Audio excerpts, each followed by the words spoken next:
அறத்திற்கு அன்பு சார்பு என்ப அறியார் மரத்திற்கும் அகுதே துணை. காட்டில் நடந்து சென்ற குருவும் சிஷியரும் நினைத்தது, வீடு இருந்தால் பிச்சை எடுத்து பகிர்ந்து உண்ணுக்கலாம் என்று. அந்த காட்டில் வீடு இல்லை.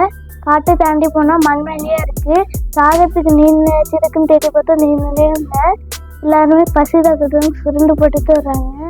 குரு மட்டும் எப்பயும் இறைவனுக்கு நன்றி சொல்லிட்டு தான் பழிப்பாரு. அதே மாதிரி இறைவனுக்கு வண்டி போட்டு சொல்லும் போது ஒரு சிஷியர் கோவத்தோடு நேர்ந்துருச்சு.